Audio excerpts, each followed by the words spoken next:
Ready start. गुजरे हफ्ते बुधवार को पाकिस्तान के सर्वोच्च न्यायालय की 9 सदस्यीय पीठ ने भुट्टो से संबंधित यह फैसला सुनाया। इस निर्णय ने कई सवाल खड़े कर दिए हैं, जिनमें सबसे बड़ा प्रश्न तो यह है कि न्यायिक पवित्रता की रक्षा कैसे की जाए अगर अदालतें आज़ाद नहीं होंगी या न्यायाधीश निष्पक्षता नहीं बरतेंगे तो आम आदमी को न्याय कैसे मिलेगा। यहाँ तो मामला अपने समय की सबसे चमकदार शख्सियत का है।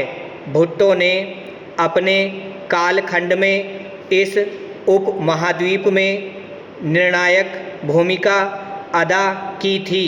आज तक उनका शुमार इस उपमहाद्वीप के सबसे करिश्माई नेताओं में होता है। जब वह नाइंसाफ़ी का शिकार हो सकते हैं तो फिर साधारण जन का क्या।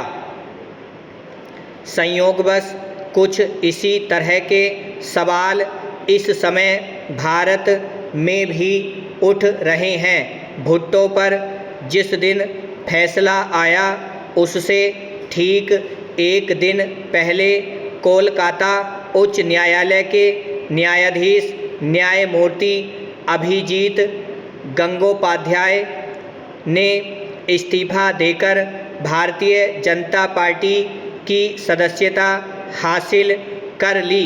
चर्चा है कि वह लोकसभा का अगला चुनाव लड़ेंगे।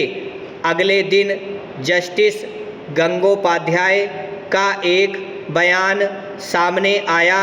उन्होंने कहा, मैंने न्यायाधीश रहते हुए कभी राजनीति नहीं की है। मैंने कभी भी कोई ऐसा निर्णय नहीं दिया जो राजनीतिक रूप से पक्षपातपूर्ण हो। मैंने जो निर्णय दिया, जो भी आदेश पारित किया, वह हमेशा मेरे सामने रखे गए तथ्यों के आधार पर था। यदि कोई अत्यधिक भ्रष्ट है और उसका भ्रष्टाचार किसी जज के सामने साबित हो जाता है तो जज हमेशा उचित एजेंसी द्वारा उसकी जांच सुनिश्चित कराने के लिए आदेश देगा। मैंने भी वही किया है। यह किसी भी पार्टी के पक्ष में नहीं है। इससे पहले देश के प्रधान न्यायाधीश रंजन गोगोई ने अवकाश प्राप्त करते हुए जब राज्यसभा की सदस्यता हासिल कर ली थी, तब भी ऐसे ही सवाल उठे थे। न्यायमूर्तियों, सेना के उच्च पदस्थ अधिकारियों और संवैधानिक पदों पर आसीन लोग सेवा से मुक्ति के बाद क्या करें, क्या न करें, इस पर हमारा संविधान खामोश है। इसका मतलब साफ है कि कोई भी अपनी नौकरी खत्म होने के बाद जो चाहे सो करने को स्वतंत्र है, लेकिन कोई भी पद जिसमें असीम सत्ता निहित हो, नैतिकता के बिना अधूरा होता है। मैं यह नहीं कह रहा कि राजनीति में आने का मतलब अनैतिक हो जाना है। फिर भी संवैधानिक पदों पर लोगों को अपने लिए कुछ नैतिक मानदंड स्थापित करने चाहिए। भुट्टो के साथ जो कुछ हुआ वह दर्शाता है कि नैतिकता के बिना सत्ता अराजक और संविधान उस अराजकता का हथियार बन जाता है। यह खतरनाक है।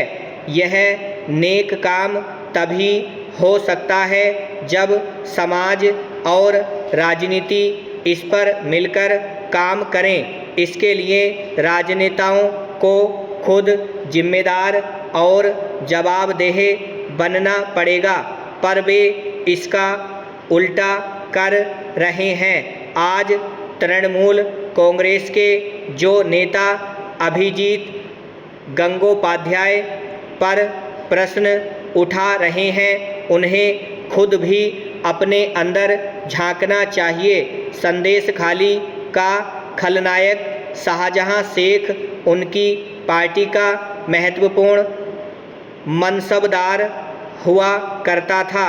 वे उसके कुकृत्यों से आँख क्यों फेर रहे हैं? आज भी वे उस पर पर्दा डालने की कोशिश क्यों कर रहे हैं? इन सवालों पर गंभीरता से विचार करने के लिए आजकल से बेहतर कोई वक्त नहीं हो सकता। हमारा देश इस समय आम चुनाव से गुजर रहा है। वोट मांगने वाले और वोट देने वाले इस अवसर का लाभ क्यों नहीं उठाते? ब्रावो।